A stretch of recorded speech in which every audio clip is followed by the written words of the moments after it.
सूफी सैयद इजहार अली साहब जब मजमुआ शरीफ के मुशायरे का अपनी तकरीर से आगाज़ करते हैं तो मैंने उस मुशायरे को कभी नाकाम होते नहीं देखा, और ज़ाहिर है कि खानकाहों के मुशायरे नाकाम होते ही नहीं हैं। मैं चाहता यह हूँ कि आज की इस तकरीब का मकसद और इसका जो मफहूम है वो पूरी तरह से सामीन की समातों तक पहुँच जाए। मैं बड़े अदब व एहतराम के साथ अलहाज सूफी सैयद इजहार अली साहब किबला से गुजारिश करता हूँ, मैं अपने पीर साहब से गुजारिश करता हूँ कि माइक पर तशरीफ़ लाएँ और हमारी रहनुमाई फरमाएँ कि किस तरह मुशायरों का इनेकाद होना चाहिए और तसव्वुफ़ का मकसद क्या है।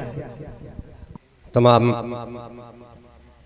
हाज़रीन की खिदमत में सलाम अर्ज़ करता हूँ।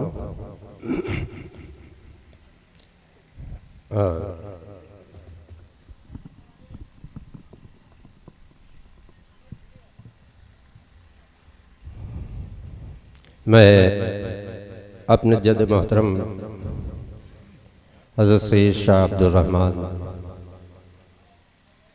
साबरी चिश्ती अब्बासी उलवी की बारगाह में सलाम पेश करते हुए और उस वसीले से तमाम सिलसिले की मंजिलें तय करते हुए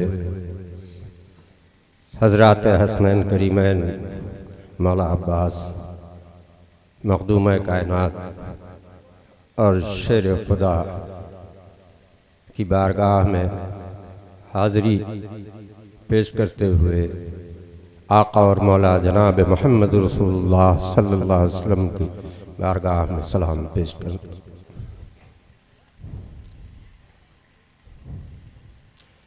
ज़ाहिर है कि अभी आज के इस जश्न रहमान का आगाज़ तिलावत कलाम पाक से और फिर चंद नातख़्वा हज़रात ने नातिया और मनक़बतिया कलाम बारगाह रिसालत में आप और हसनैन करीमैन पेश फरमाने की सादतें हासिल की हैं। और हम का जो मंजूम नजराना था वो एक शायर, बल्कि एक मोतबर शायर ने पेश किया। वो ऐसी मंजिल थी कि जहाँ शायर और नातख़्वा सब बराबर हैं। अब इसके बाद बाकायदा मुशायरा शुरू होगा जिसमें सिर्फ शोरा इकराम अपना नजराना पेश फरमाएंगे।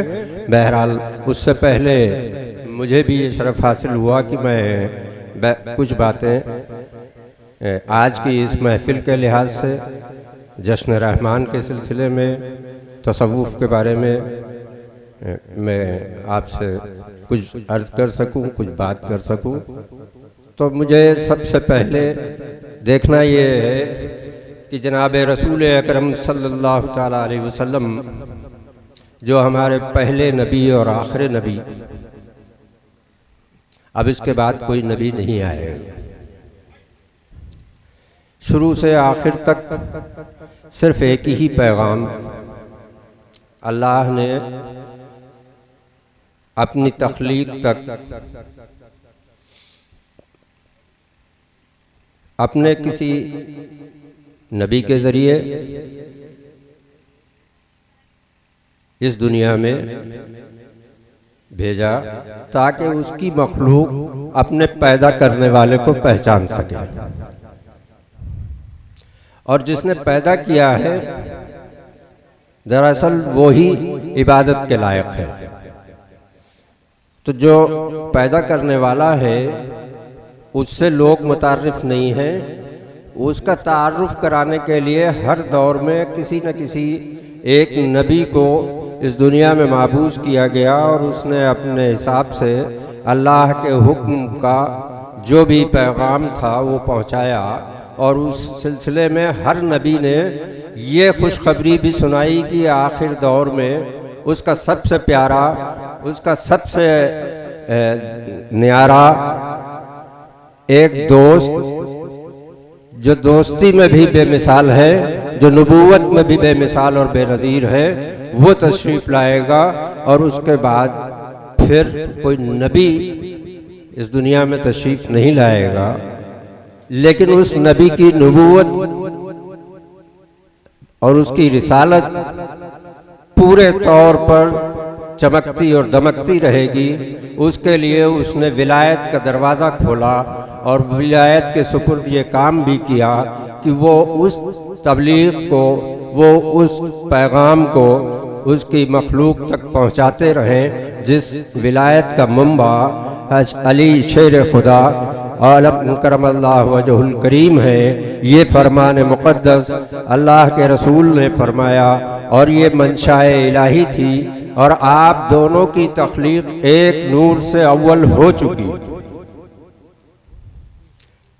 जनाब मोहम्मद रसूलुल्लाह सल्लल्लाहु अलैहि वसल्लम और हज़रत अली करमल्लाहु वजहुल करीम दोनों एक नूर का हिस्सा हैं और दोनों की तख्लीक अव्वल हुई, फिर तमाम दुनिया की तख्लीक हुई, उसमें हज़रत आदम से लेकर और उनकी औलाद आज हम तक और उसके बाद जो आएंगी वो भी, लेकिन इनकी तख्लीक अव्वल हो गई।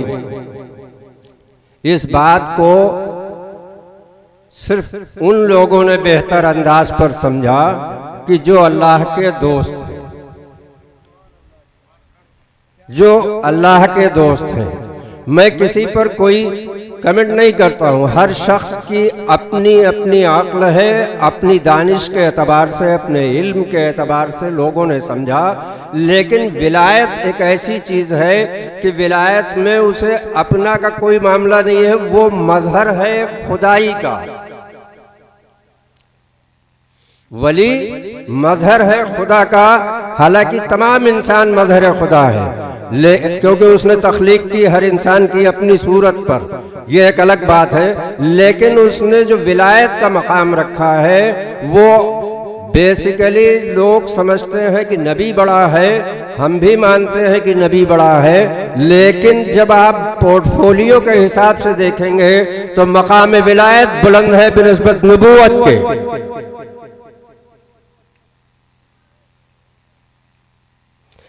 इसलिए कि वली होना शर्त है नबी के लिए, कोई नबी हुआ ही नहीं जो वली ना हो।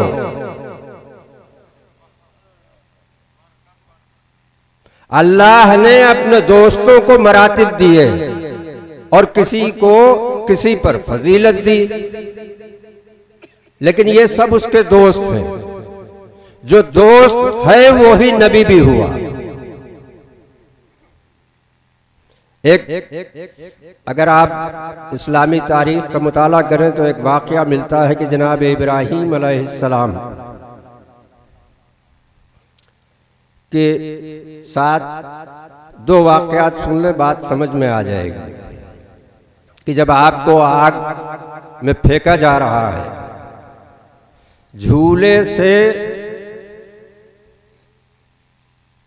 इशारा कर दिया गया है और आग तक पहुंचने के दरमियान कुछ साथ जो भी हैं, उस दरमियान हजरत जिब्रील तशरीफ लाए और पूछा कि इब्राहिम क्या मदद की ज़रूरत है? तो हजरत इब्राहिम ने कहा हाँ है, लेकिन तुमसे नहीं है, जिसका मैं हूं उससे है। जबकि फरिश्तों से मदद लेना जायज़ है हर मकतबे फिक्र के यहाँ, और इस दुनिया में तमाम मदद फरिश्ते ही करते हैं, ख्वाह आपको पैदा किया जाए या आपकी रूह कब्ज की जाए, वो भी एक किस्म की मदद है। जब आदमी इस दुनिया से बिल्कुल आजिज हो गया हो, बहुत से लोगों को यासीन पढ़ना पड़ती है तब दम निकलता है, तो उस वक्त भी हजरत मलकुल मौत तशरीफ लाते हैं और वो कब्ज करते हैं उस रूह को। गोया कि उनसे मदद पूरी तरह जायज़ है, कहीं रोका नहीं, अल्लाह खुद कराता है आपकी मदद कि उस मंजिल से निकालने के लिए फरिश्ते को भेजता है। लेकिन इब्राहिम ने जवाब दिया कि मुझे ज़रूरत है, लेकिन जिसका हूं उससे है। तब अल्लाह ने यह हुक्म दिया आग को कि आग तो गुलिस्तान हो जा, तो ठंडी हो जा मेरे इब्राहिम के लिए। उससे हमेशा की वो सिफत नहीं छीनी जला देने की। आज तक आग की सिफत यह है कि वो जलाती है, और उसी आग में मेरा अकीदा है कि कोई दूसरा चला जाता तो जल जाता। जिस आग में हजरत इब्राहिम फूल की तरह बैठे रहे, अगर कोई दूसरा और चला जाता तो उस वक्त वो जल जाता, क्योंकि अल्लाह का हुक्म ये है कि ऐ आग तो ठंडी हो जा मेरे इब्राहिम के लिए, सबके लिए हुक्म नहीं है। फिर इसी तरह जब रूह कब्ज करने की बात आई तो उसके बारे में भी एक रवायत मिलती है कि जब वो रूह कब्ज करने आए तो कहा क्या कोई दोस्त की जान लेता है? तो वो फरिश्ता जो रूह कब्ज करने आए थे वापस चले गए। देखिए, मैं दोस्ती, नबूवत अलग चीज़ है, दोस्ती अलग है। मैं उसी दोस्ती की बुनियाद पर नबूवत है। मालूम हुआ कि फिर जब जाके बारगाह इलाही में उन्होंने कहा कि वहाँ तो ये पूछा गया, तो कहा ठीक है, उनका हक है। ये मैं अपनी ज़बान में कह रहा हूँ, मफहूम अर्ज कर रहा हूँ। तो फिर वापस भेजा, कहा जाकर कहना क्या यार यार की बात से इनकार करता है। आके जब कहा उसने तो फौरन रूह कब्ज कर ली गई और इजाज़त दी कि ठीक है ले चलो मुझे। ये है दोस्ती, यह है विलायत, नबूवत नहीं है। नबूवत सल्ब भी हो जाती है, क्योंकि ऐलान किया उसी खुदा ने कि जब हजरत ज़करिया ने पेड़ से मदद मांगी और आरा चला तो उन्होंने पहले पेड़ को आवाज दे के उससे मदद मांग ली। वो फट गया और वो उसमें समा गए, लेकिन कुछ हिस्सा था निकला रह गया। लोगों ने देख के आरा चलाया, जब सर पे लगा तब अल्लाह की तरफ वो चीखे तो कहा कि ऐ ज़करिया सब्र करो वरना तुम्हारा नाम साबरीन से भी काट दिया जाएगा। तो चिर गए उसी। ये है दोस्ती। कुछ मरातिब उनके घटा दिए गए, लेकिन साबरीन में नाम दर्ज रखने के लिए अल्लाह का हुक्म नाजिल हुआ कि इस पर सब्र करो वरना इससे भी नाम कटेगा।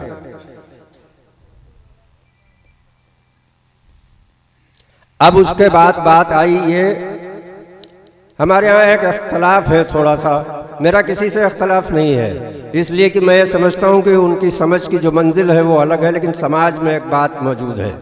मैं बहुत दूर नहीं जाना चाहता हूँ और इसी से तसव्वुफ भी समझ लीजिए। एक बात बुनियादी है जिस पर किसी का अख्तलाफ नहीं है, न किसी शिया का, सुन्नी का, वहाबी का, देवबंदी का, बरेलवी का, किसी का कोई अख्तलाफ नहीं। और ये सारे मकातिब जितने हैं इन सब ने दीन की खिदमत की है, इस पर मुझे कोई अख्तलाफ नहीं है, लेकिन सब ने अपनी अपनी समझ के एतबार से की है।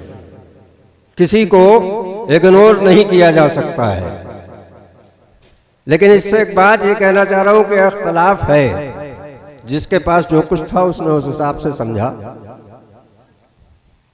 लेकिन जो बात मैं कह रहा हूं उसमें किसी का कोई अख्तलाफ नहीं है कि रोज़े आखिर जब फैसला होगा और लोगों को जन्नत और दोज़ख दी जाएगी तो जो लोग दोज़ख जाएंगे उनसे हमारा कोई लेना देना नहीं है। जो लोग जन्नत जाएंगे उनकी बात कर रहा हूं कि उसमें भी मरातिब हैं। कोई नीचे की जन्नत में होगा, कोई उससे ऊपर की जन्नत में होगा, कोई उससे ऊपर की कई मंजिल हैं उसकी, उसके कई नाम भी हैं। तो गोया कि जो लोग इस दुनिया में अल्लाह और उसके रसूल के भेजे हुए पैगाम पर पूरी तरह कारबंद हैं, जिन्होंने तकवा इख्तियार किया है, जिन्होंने उसकी इबादत में अपने आप को सर्फ किया है, जिन्होंने उसकी मखलूक के साथ बेहतर और अहसन सलूक किए हैं, उसमें भी जिसका जितना आला दर्जे का होगा वो वहाँ उतना आला दर्जे पर होगा। इस दुनिया में आप किसी को कुछ भी दे दीजिए, आप बेईमानी से किसी को किसी मनसब पर बैठा दीजिए, आपके हाथ में ताकत है, आप जी चाहे मुझको यहाँ बैठा दीजिए और आप चाहे सब मिलके मुझे उठाइए, किसी और को बैठा दीजिए। लेकिन अल्लाह के यहाँ ऐसा नहीं है। अल्लाह के यहाँ इंसाफ होगा और वो वहाँ उन्हीं को बुलंद मर्तबा देगा जिन्होंने इस दुनिया में उसके हुक्म को बेहतर और औला दर्जे पर बरता है। तो अब आप गौर करें कि सैयदी शबाबी अहलिल जन्ना अल हसन वल हुसैन, जन्नत के सरदार हसन और हुसैन हैं। जवानान जन्नत के सरदार हसन और हुसैन हैं, तय है। और वहाँ सब जवान होके जाएंगे, कोई बूढ़ा नहीं जाएगा। जो लोग यहाँ बुढ़ापे में मरेंगे वो भी जवान कर दिए जाएंगे, शबाब के आलम में जन्नत जाएंगे। और उनके सरदार हसन और हुसैन हैं। गोया कि एक बात तय हो गई कि हसन और हुसैन से ज़्यादा मकाम रखने वाला आम लोगों में कोई नहीं है, क्योंकि जन्नतियों के सरदार हैं। रोज़ हश्र अल्लाह ताला अपने हबीब मुकर्रम जनाब मोहम्मद रसूलुल्लाह सल्लल्लाहु अलैहि वसल्लम को मकाम महमूद अता करेगा। मैं कोई इख्तलाफी बात नहीं कर रहा हूँ, इस पर सबका इत्तफाक है, चूंकि यह कुरान बयान कर रहा है कि मकाम महमूद अता कर देगा। अगर मेरी बात पर किसी को शक हो तो सुबहानल्लज़ी असरा का तर्जुमा पढ़े, इंशाअल्लाह उसकी तशफ़ी हो जाएगी कि वो मकाम महमूद अता कर देगा। और उसकी तफसीर है, जो कदीम तफसीर है उसमें मौजूद है कि और आपको ही लिवाउल हम्द दिया जाएगा, हम्द का झंडा। फिर रसूल अकरम सल्लल्लाहु अलैहि वसल्लम वो झंडा अली को बुलाकर उनके सुपुर्द कर देंगे कि लो ये झंडा तुम, एक झंडा इस दुनिया में दिया था तब ऐलान किया था, उसके बाद फिर एक झंडा वहाँ दे दिया जाएगा कि वहाँ भी नबी के पीछे वो ही लेके वो झंडा खड़े होंगे। अब आप तय कर लीजिए कि किसका क्या मकाम है। बिला वजह झगड़ा कर रहे हैं, मकामात का झगड़ा जो लोग कर रहे हैं मैं उनकी बातें कर रहा हूँ। बाकी किसी के पास कोई चीज है नहीं, अपनी अक्ल से जो कुछ जिसका जी चाहे समझे। मैं जो बात कर रहा हूँ वो अपनी अक्ल से नहीं कर रहा हूँ, इसमें मेरी कोई अक्ल का दखल नहीं है। ये अल्लाह और उसके रसूल का फैसला है जिसको मैं अर्ज कर रहा हूँ। अल्लाह के रसूल ने अर्ज किया अपने बनाने वाले से कि मुझे एक मददगार दे। मददगार के तौर पर अली को पेश कर दिया गया।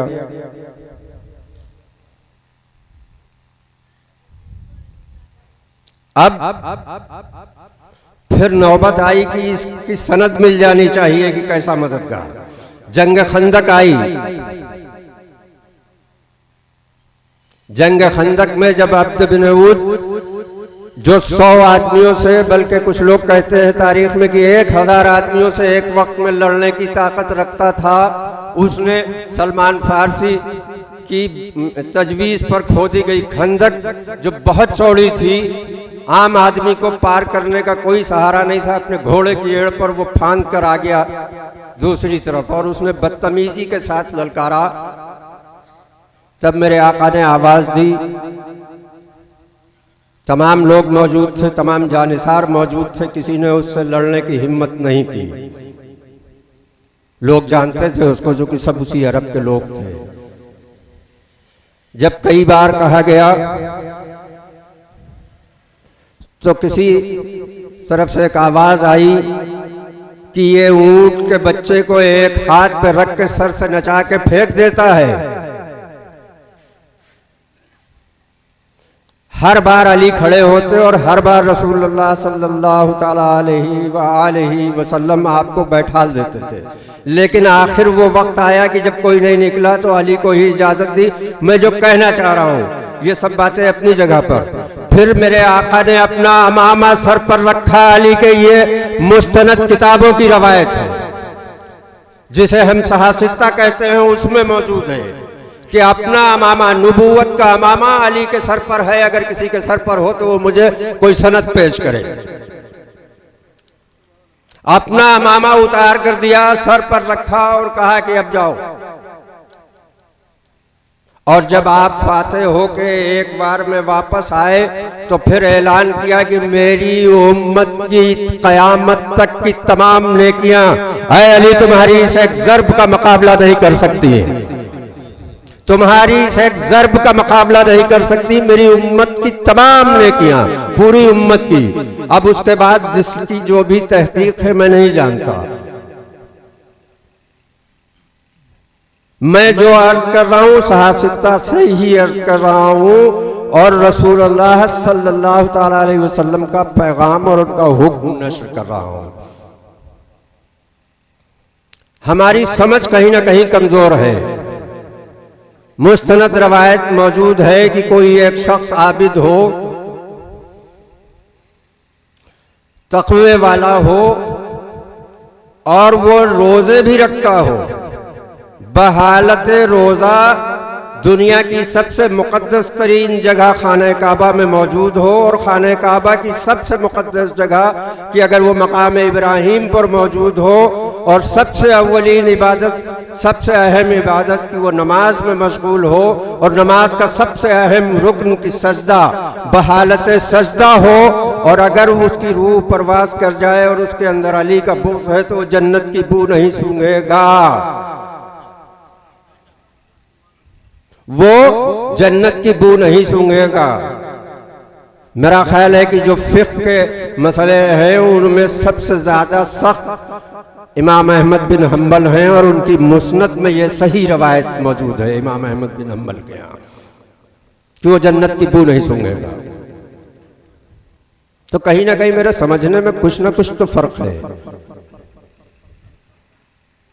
मैं फिर ये कहता हूँ कि बात तसव्वुफ़ की यहाँ से है कि नबी का काम है और नबी के काम से कोई ऐसी परेशानी पैदा हो गई कि एक बंदा मायूस हुआ तो अल्लाह ने कहा कि मैंने तुम्हें वस्ल के लिए भेजा है, फसल कहने नहीं। वो क्या कि मैं क्या वस्ल करदन आमदी और फसल करदन आमदी कि मैंने तुम्हें लोगों को मिलाने के लिए भेजा है मुझसे कि मेरे बंदे मुझसे मिल सकें, तुम मेरे बंदों को मुझसे दूर करने हो। तो आप एक बात समझ लीजिए कि वो मसलक जो भी हो, बिलखुसूस इस वक्त हमारे इस बर्रे सगीर में दो मसलक आपस में ही लड़ते रहते हैं।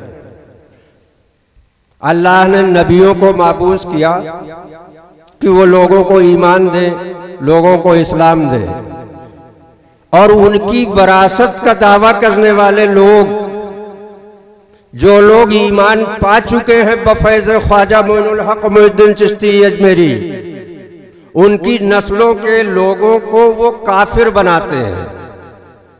और एक दो को नहीं, पूरी पूरी कौम को काफिर कर देते हैं, पूरे पूरे गिरोह को काफिर कर देते हैं। छोटी छोटी बातों पर कुफ्र के फतवे आयत करते हैं कि तुमने फला के पीछे नमाज पढ़ ली है इसलिए तुम काफिर हो गए, तुमने फला के पीछे नमाज पढ़ ली है इसलिए तुम्हारा निकाह टूट गया, और जब निकाह टूट गया तो तुम काफिर हो गए। अरे भाई, अल्लाह ने मुसलमान करने के लिए भेजा था और तुम उसकी वरासत के दावेदार हो। दावा तुम्हारा यह है कि हम अंबिया के वारिस हैं, और तुम कलमा पढ़ने वालों पर कुफ्र के फतवे लगाते हो और उन्हें इस्लाम से खारिज कर देते हो। गौर करना चाहिए लोगों को इस बात पर। मैं नहीं मानता कि उनका तसव्वुफ से कोई रास्ता है, बिल्कुल नहीं है। आलिम होंगे, मैं नहीं कहता, मेरा उनसे कोई अख्तलाफ नहीं है, वो बहुत बड़े आलिम होंगे, अल्लाह उनको उसकी जज़ाए खैर दे जो उन्होंने दीन की खिदमत की है। लेकिन सूफियों से और वलियों से उनका कोई मामला नहीं है, क्योंकि वली ही असल में अंबिया के वारिस हैं। उलमाए हक वरासतुल अंबिया हैं, जो ये औलिया अल्लाह हैं यही असल में वारिस हैं, और इन्होंने लोगों को जोड़ने का काम किया है, तोड़ने का काम नहीं किया। लोगों को ईमान दिया है, इस्लाम दिया है, प्यार दिया है, मोहब्बत दी है। ये काम औलिया एकराम ने किया, और उनके नक्श कदम पर चलने वाले जज्बाती लोग सूफ़ी हो गए, और उसी सूफ़ी से ये तसव्वुफ़ या सूफ़ीज़्म मौजूद है और इस पर लोग चल रहे हैं। मैं कोई बात नहीं करता, लेकिन एक बात जिम्मेदारी के साथ कहता हूँ कि जो लोग पूरे पूरे गिरोह को कुफ्र का फतवा दे रहे हैं और छोटी छोटी बातों पर कुफ्र का फतवा दे रहे हैं, उनका तसव्वुफ़ से कोई वास्ता नहीं हो सकता। मसलक उनका कोई भी हो, मैं नहीं कहता, मैं मसलक का हूँ भी नहीं। मेरा सिर्फ एक मसलक है, वो है मोहब्बत। मैं अल्लाह और उसके रसूल के फरमूदात और उनके अहकामात के आगे सर झुकाता हूँ। बाकी जिसका जो जी चाहे, जिसने जो समझा वो बताया, और जो जिसको जी चाहे मान ले और कर ले, मेरा किसी से कोई अख्तलाफ नहीं। लेकिन इतना ज़रूर है कि उसका सूफिज़्म से कोई ताल्लुक़ नहीं है कि जो लोगों को गिरोह में बांटकर एक तरफ किनारे कर देता है, आपस में नफ़रतें पैदा कर देता है। नफ़रत पैदा करने वाले की कोई गुंजाइश तसव्वुफ़ में बिल्कुल नहीं है। मोहब्बत का पैगाम है, मोहब्बत से मिलिए। जो जिस जगह पर है अल्लाह खुद उसको समझेगा। मैं ये तय कर दिया गया कि हर शख्स को दीन सीखना ही नहीं, इल्म सीखना फर्ज है। तो अगर वो नहीं सीख रहा है तो वो उसका जिम्मेदार है, और अगर गलत सीख रहा है तो भी वो उसका जिम्मेदार है। आप ज्यादा से ज्यादा उसको बता सकते हैं, लेकिन आप कुफ्र का फतवा दे रहे हैं, कैसे दे रहे हैं मैं नहीं जानता। और वो कलमा भी पढ़ रहा है, नमाज भी पढ़ रहा है, रोजे भी रख रहा है, कम दर्जे का होगा, हुआ करे। अगर आपको बहुत मोहब्बत है तो उसके हक में दुआ कीजिए, उसकी इस्लाह कीजिए, कहिए कि भाई रास्ते पर आ जाओ तो ठीक है, लेकिन उसे आप डायरेक्ट काफिर कर दीजिए। इसका कोई ताल्लुक सूफीज़्म से बिल्कुल नहीं है, और किसी सूफी ने कभी किसी को कुफ्र का फतवा नहीं दिया। हत्ता कि जिनको तमाम लोगों ने इत्तफाकिया तौर पर कुफ्र का फतवा दे रखा है पहले से, वो भी जब किसी सूफी की महफिल में जाते हैं तो वो उसे काफिर की तरह बर्ताव नहीं करते, बल्कि उसके साथ मोहब्बत के साथ पेश आते हैं और उसे अल्लाह की मखलूक मानते हैं, और उसे सबसे अव्वलीन इबादत जो नमाज है, उस नमाज की जो सबसे वाजिब रुकन है, जिसके बगैर नमाज हो ही नहीं सकती, जिसके सब कुछ छूट जाए, हो सकता है कोई गुंजाइश हो, लेकिन अगर सूरह फातिहा नहीं पढ़ी तो सूरह फातिहा के बगैर कोई नमाज नहीं होती। सूरह फातिहा की पहली आयत है कि अल्हम्दुलिल्लाह रब्बिल आलमीन, कि वो हम तारीफ करते हैं उस रब की जो पालने वाला है तमाम आलमों का। नमाज में तो 5 वक्त हम ये कह रहे हैं, लेकिन जब समाज में मिलते हैं तो हम मान लेते हैं कि इसका रब कोई और है, ये मेरे रब का बंदा नहीं है। अगर हम ये समझते कि ये भी मेरे ही रब का बंदा है तो हम शायद इतनी नफरतें न करते जितनी हम कर रहे हैं। या तो हम जान नहीं रहे कि हम अल्हम्दुलिल्लाह रब्बिल आलमीन जो कह रहे हैं इसका मतलब क्या है, फिर इसका दावा है कि हम उसका कलमा पढ़ते हैं जो रहमतुल लिल आलमीन है, फिर हम वही तंगदस्ती करते हैं कि हम उसको अपनी नबी की उम्मत से खारिज कर देते हैं। यह अलग बात कि वो नबी की उम्मत के 2 आप हिस्से कर सकते हैं, जिसमें तमाम उलमा ने ये बात बताई कि कुछ लोग जो है इसमें ऐसे भी हैं कि जिन्हें दावत दिया जाना है, क्या वो उम्मत इजाबत और उम्मत दावत, तो दावत दीजिए अगर आप दे सकते हैं, आपके अंदर सलाहियत है तो, लेकिन उनकी उम्मत से खारिज नहीं कर सकते कि वो रहमतुल लिल आलमीन है। अल्लाह ने ऐलान किया कि जहाँ जहाँ तक मेरी रुबूबियत है वहाँ वहाँ तक मेरे इस हबीब की रहमतें हैं।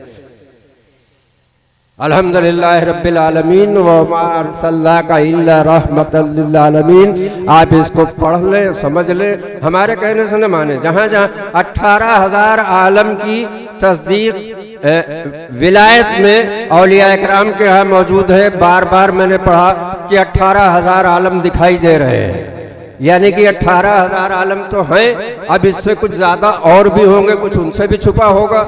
अल्लाह ने कुछ तो गैब में रखा ही है, कुछ दिखाया है, कुछ गैब में रखा, तो इसका मतलब कुछ और भी आलम होंगे, और उन सब का रब वो है, और उन सब के लिए रहमत मेरे आका और मौला जनाब मोहम्मद रसूलुल्लाह सल्लल्लाहु अलैहि वसल्लम की ज़ात है। हम ये कहना चाहते हैं कि हमें कम से कम एक ज़ात की रहमत पर तो मुत्तफिक हो जाना चाहिए, इख्तलाफात ख़त्म करके। हमें कम से कम जब हम ये कहते हैं कि जिनको अल्लाह तौफीक देता है हज और उम्रे की, और वो लोग तवाफ़ की सादत हासिल करते हैं, उम्रे और सही करते हैं और हज करते हैं, तो जाकर एक पत्थर का बोसा देते हैं और ये कह कर देते हैं, या किसी के इस कहे हुए को जहन में रख के करते हैं कि मेरे आका ने चूँकि तुम्हें बोसा दिया, उनकी सुन्नत है, इसलिए मैं तुम्हें बोसा दे रहा हूँ, वरना पत्थर तेरी कोई हकीकत नहीं है। तो मैं उन लोगों से एक सवाल करना चाहता हूँ कि उसको जिंदगी में एक बार बोसा दिया था, उसकी अहमियत तुम्हारी निगाह में यह है, जिसके सर से लगा के पांव तक मेरे आका ने बोसे दिए हैं, जिसके शानों पर बोसे दिए हैं, जिसकी पीठ पर बोसे दिए हैं, जिसके सीने पर बोसे दिए हैं, जिसके हलक पर बोसे दिए हैं, जिसके लब पर बोसे दिए हैं, उसकी अहमियत क्यों नहीं नापते? उस पत्थर से भी गई गुजरी अहमियत इन लोगों ने पहुंचा दी है आज के नफरत का सौदा बेचने वालों ने। उस पत्थर की अहमियत है उनकी निगाह में, जिसे हजर अस्वद कहते हैं, लेकिन सैयदना इमाम हुसैन और इमाम हसन की वो हैसियत भी नहीं रखी है। मेरे आका ने अपनी पूरी हयात में जब तक रहे उस वक्त तक अपने सीने पर लिटाया, अपने कंधे पर रखा, अपनी पुष्ट पर रखा, सजदे को तोल दिया और जिस्म का कोई हिस्सा नहीं छूटा। आपकी तमाम मोतबर किताबें जिन्हें आप सहासित्ता कहते हैं भरी पड़ी है इससे कि बोसे देते थे आका मेरे उनके। जिसको जिंदगी भर बोसे दिए उसके बोसे का ख्याल नहीं, जिसे एक बार बोसा दे दिया उसके लिए इतना मामला है भाई। तो भाई मैं बदअकल हूँ, कम अकल हूँ, मेरी जो समझ में आता है कि उनके मकाम पर किसी चीज़ की हैसियत नहीं। मुझे अगर नाम हुसैन जली लिखा लिख जाए तो मैं हजर अस्वद को बोसा नहीं दूंगा, इमाम हुसैन की तरफ हाथ करूंगा। इसलिए कि नवास रसूल भी है, उसमें खून रसूल भी है और रसूल के बोसों का अक्स भी उसमें मौजूद है। और यही सबक हमारे इन औलिया कराम ने दिया है। इनके यहाँ पहला दर्स है मोहब्बत अहले बैत, फिर असहाब का एहतराम। ये नहीं कहा गया कि आप रसूल के साथियों के साथ बदतमीजी करें, लेकिन पहला दर्स है कि मोहब्बत रसूल ईमान है, इस्लाम है, दीन है, हक है और उनके असहाब की इज्जत है। इसलिए कि जब ये कहा गया कि दुरूद भेजो, तो जब किसी ने दुरूद भेजा तो मेरे आका और मौला ने फरमाया कि मुझ पर दुम बुरीदा दूध मत भेजो, मेरी आल को शामिल करो, तब दुरूद भेजो। तो इतना तो मेरी समझ में आ जाना चाहिए।